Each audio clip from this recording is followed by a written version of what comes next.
தமிழகத்தின் 6வது மக்களவை தொகுதி காஞ்சிபுரம். 6 சட்டமன்ற தொகுதிகளை உள்ளடக்கியது. இந்த என்னென்ன சட்டமன்ற தொகுதிகள்னா செங்கல்பட்டு இருக்கு, திருப்பூர், செய்யூர் தனி, மதுராந்தகம், உத்திரமேரூர், காஞ்சிபுரம். ஏற்கனவே போட்டியிட்ட செல்வம், திமுக சார்பில் போட்டியிட்ட செல்வம் தான் இந்த முறையும் திமுக சார்பில் வேட்பாளராக களமிறங்கி இருக்கிறாரு. பாஜக நேரடியாக களமிறங்கும் அப்படின்னு எதிர்பார்க்கப்பட்டது. ஆனால் அங்கே பாமக ஜோதி வெங்கடேசன் போட்டிடுறாரு. அதிமுக ராஜசேகர். இந்த தொகுதி எப்படி இருக்கு? இந்த தொகுதியை பொறுத்த மட்டும் மார்ச் 18 ஏப்ரல் 4 வரைக்கும் கண்டக்ட் பண்ணோம் சர்வே. 2045 மக்களை சந்தித்தோம். 58% ஆண்கள், 42% மகளிர். இங்கே இருக்கக்கூடிய மிகப்பெரிய பிரச்சனைன்னு பார்த்தீங்கன்னா, நிறைய பேர் சொல்லக்கூடியது, நிறைய இடத்துல சிங்கிள் ஃபேஸ் எலக்ட்ரிசிட்டி கனெக்ஷன் தான் இருக்குது.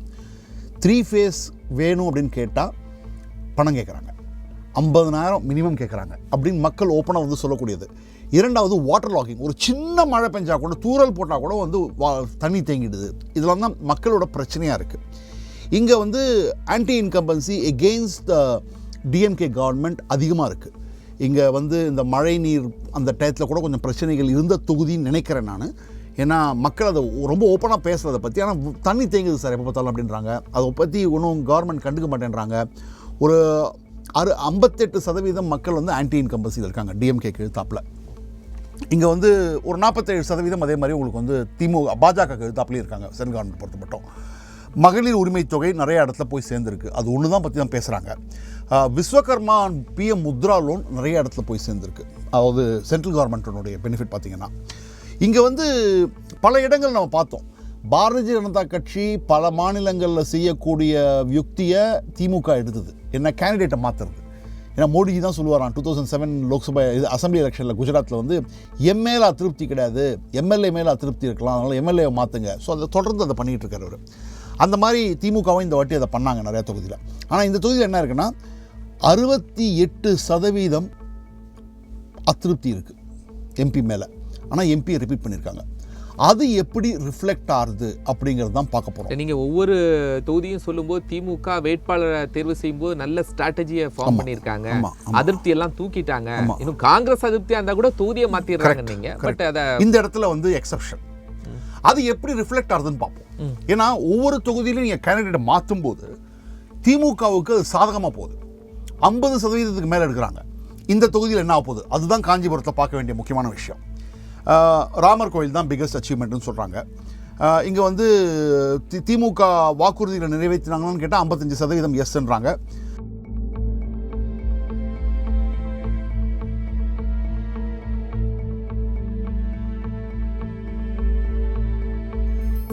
பாஜகவை பொறுத்த மட்டும் 28% தான் எஸ்ன்றாங்க. யார் பிரதம மந்திரியாக வருவாங்கன்னு நீங்கள் நினைக்கிறீங்க அப்படின்னு கேட்டதுக்கு 57% நரேந்திர மோடி தான் பிரதமராக வரப்போறாருன்னு எதிர்பார்க்குறாங்க. ஸோ பாஜக வேவ் இருக்குங்கிறீங்க? இல்லை இல்லை இல்லை. யார் பிரதம மந்திரி ஆவாங்கன்னு திமுக காரங்க கிட்ட கேட்டாலும் அவங்க சொல்கிற வார்த்தை நரேந்திர மோடி. ஆனால் உங்களுடைய ஆதரவு யாருக்குன்னு கேட்டால் அந்த 55லேருந்து 57லேருந்து அது 19 இருக்குது. ராகுல் காந்திக்கு 69-70 கிட்ட போகுது. தெளிவாக இருக்காங்க. நாங்கள் வாக்களிக்க போகிறது ராகுல் காந்திக்கு. ஆனால் யார் பிரதம மந்திரியாக வருவாங்கன்னா நரேந்திர மோடி. இந்த தெளிவை தமிழ்நாட்டில் நீங்கள் பார்க்கக்கூடிய ஒரு மிக முக்கியமான தொகுதி தான் காஞ்சிபுரம். இப்போ வருவோம், யாருக்கு நீங்கள் வாக்களிக்க போகிறீங்க. மற்றவர்களுக்கு 2.5%. நம்ம சொன்னோம் எம்பி மேலே அதிருப்தி இருக்குது, ஊழல் ஒரு பிரச்சனை, எல்லாம் அது எப்படி ரிஃப்ளெக்ட் ஆகுது பாருங்கள். நாம் தமிழர் கட்சி 12.4% வாக்குகளை பெறுகிறார்கள் அங்கே. ஆமாம். அதிமுக 24%. பாரதிய ஜனதா கட்சியின் தலைமையிலான தேசிய ஜனநாயக கூட்டணி 20.8%. ஸோ இங்கே நெட் பார்த்தீங்கன்னா திமுக முன்னிலையில் இருக்கிறது. திமுக வெல்கிறது. ஆனால் வெறும் 40% வாக்குகளையே பெறுகிறது.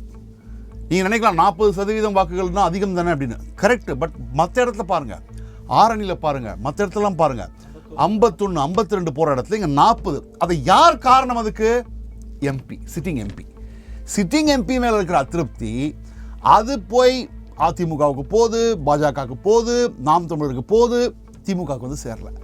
இதுதான் இந்த தேர்தலுடைய முக்கியமான அம்சமாக இருக்குது. இங்கே வந்து 34% மக்கள் ஊழல், திமுக ஆட்சியில் ஊழல் தான் மிகப்பெரிய அதிருப்தி அம்சம்ன்றாங்க.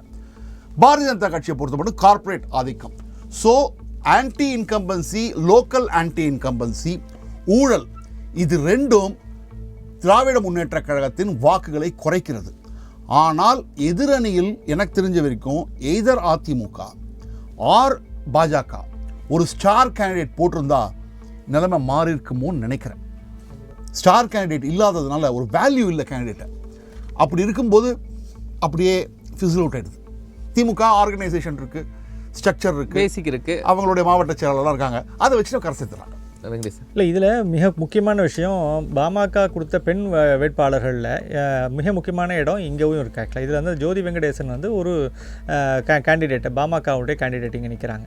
இந்த கேண்டிடேட்டை சுற்றி ஒரு பெரிய எதிர்பார்ப்பு ஒன்று உருவாகி இருக்கு அந்த சைடு. அதாவது கணிசமான வாக்குகளை நீங்கள் வந்து திமுக பெறப்போகிறது, முன்னிலை வகிக்கப் போகிறார்கள், அதெல்லாம் வந்து எந்த விதமான மாற்று கருத்தும் கிடையாது. சார் சொல்கிறதுல வந்து சரி.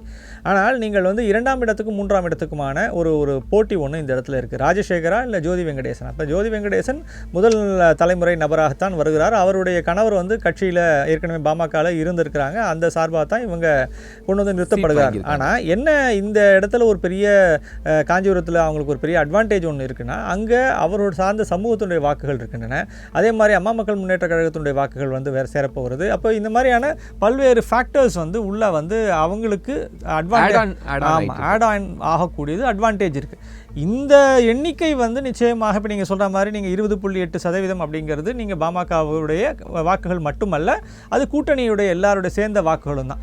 அந்த வாக்கு எண்ணிக்கை இப்போ கணிசமாக நீங்கள் வந்து இந்த பிரச்சாரத்தின் மூலமாக அவருக்கு கிடைக்கக்கூடிய தனிப்பட்ட அந்த செல்வாக்கின் மூலமாக படிப்படியாக உயரக்கூடிய சூழ்நிலை ஏற்பட்டால், நீங்கள் அந்த இடத்துல அதிமுக வந்து 24.2% ராஜசேகர் அவர்கள் இருக்கிறார்கள். அப்போ நீங்கள் அவருடைய வாக்குகளை இவர் எவ்வளோ தூரம் வந்து எடுத்துக்கொள்ளப் போகிறார் என்பதையும் நாம் பார்க்க வேண்டும்.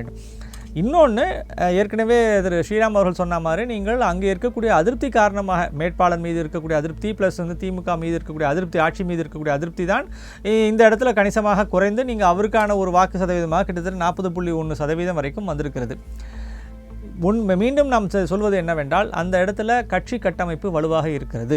அந்த கட்சி கட்டமைப்பு தான் அந்த வேட்பாளரை மேலே கொண்டு வந்து நிறுத்துகிறது, இதில் சந்தேகமே கிடையாது. ஆனால் இந்த தொகுதியில் நிச்சயமாக இப்போ ஜோதி வெங்கடேசன் அவர்கள் ஒரு மிகப்பெரிய ஒரு முயற்சி எடுத்துக்கொண்டு செய்வாரேயானால் அவர் ஒரு கணிசமான வாக்குகளை அந்த இடத்துல அவரால் பிரித்து கொண்டு வர முடியும். கொண்டு வந்தால் என்ன விதமான இந்த நம்பர்ஸ் இருக்குல்ல, இது வந்து வெற்றிக்கான நம்பர்ஸில் கொஞ்சம் குறையக்கூடும். யாருக்கு இல்லை பிரிக்கிற ஓட்டு அப்படிங்கிறது திமுக தான் சாதகமாக போகுமா இல்லை வேற யாருக்கும் சாதகமாக மாறுமா? நான் எதிர்பார்க்கக்கூடியது அதிமுக வாக்குகளை பாமக பிரிக்கக்கூடுமோ என்ற எண்ணம் இருக்கிறது. ஏனென்றால் நீங்கள் வந்து அங்கே போய் கேம்பெயினில் பார்த்தீங்கன்னா தொடர்ச்சியாக நீங்கள் பல்வேறு தரப்பினர் வந்து உள்ளே போய் கேம்பெயின் பண்ணுறாங்க. கேம்பெயின் பண்ண எந்த வாக்குகள் வந்து பாமக கூட்டணி, அதாவது பாஜக கூட்டணிக்கு நோக்கி நகர்கிறது என்பதை பார்க்க வேண்டும். அப்போது இது வந்து அதிமுக வாக்குகளைத்தான் கூடுதல் கணிசமான அளவுக்கு எடுத்துக்கொள்கிறதா அல்லது திமுகவிலிருந்து வாக்குகள் மாறி போகின்றன என்பதை பார்க்க வேண்டும். பெரும்பாலும் திமுகவிலிருந்து மாறி போவதற்கான வாய்ப்பு இல்லை. ஸோ அப்போ அதிமுகவிலிருந்து தான் வாக்குகள் கொஞ்சம் மாறி போகணும். அப்படி மாறி போச்சுன்னா இந்த இவர்கள் சொல்லக்கூடிய 20.8% என்பது கொஞ்சம் கூடுதலாக ஆகலாம். இழப்பு அதிமுகவுக்காக இருக்கலாம். இதுதான் நம்ம இந்த இடத்துல, ஏன்னா இப்போ இதில் இவங்க வந்து ஒரு கன்சிஸ்டண்ட்டாக போட்டியிட்டு வெற்றி பெற வேண்டும் என்ற முயற்சியோடு இன்றைக்கி வந்து பாமக இயங்கி கொண்டு இருக்குது. நீங்கள் அதையும் நம்ம சேர்ந்து புரிஞ்சுக்கணும்னா, அவங்களுக்கும் ஒரு வயிற்றில் பசி இருக்குது சார், அவங்களும் அவங்க ஜெயிக்கணும்னு ஒரு அவசியம் ஒன்று இருக்குது. அப்போ அந்த முயற்சி வந்து அவங்க கண்டிப்பாக செய்கிறாங்க. ஸோ அதனால் அந்த ஒரு எண்ணிக்கையில் அவர்கள் கண்டிப்பாக வேலை செய்கிறார்கள் என்று தான் நானும் பார்க்குறேன் சார். ஸ்ரீராம் சார், ஸோ அதுதான், அதாவது இப்போ வந்து நீங்கள் வந்து இந்த கேண்டிடேட்டே வந்து இவ்வளோ கொடுக்குறாரு அப்படின்னாங்கன்னா ஃபைட்டு ஒரு ஸ்டார் கேண்டிடேட் இருந்துன்னு தான் சொல்கிறேன். ஒரு பெரிய டஃப் காம்படிஷனே கொடுத்துருக்கலாம். ஏன்னா நிறையா அங்கே வந்து அதிருப்தி அம்சங்கள் இருக்குங்க. அந்த அதிருப்தி அம்சங்கள்லாம் கேபிட்டலைஸ், ஈவன் அதிமுகவே ஒரு ஸ்ட்ராங் கேண்டிடேட் போட்டிருந்தாங்கன்னு வச்சுக்கோங்க, மாறி இருக்கும் களம். அப்போ திமுகவுக்கு ஒரு சாதகமாக தான் இப்போதைக்கு சாதகமாக கிரியேட் பண்ணி வச்சுட்டாங்க. 2ஆம் இடம் யாரு, பாமகவா அதிமுகவா? அதில் ஏதாவது மாற்றங்கள் இருக்கா அப்படிங்கிறத நம்ம முடிவுகளோடு தான் பார்க்க முடியும்.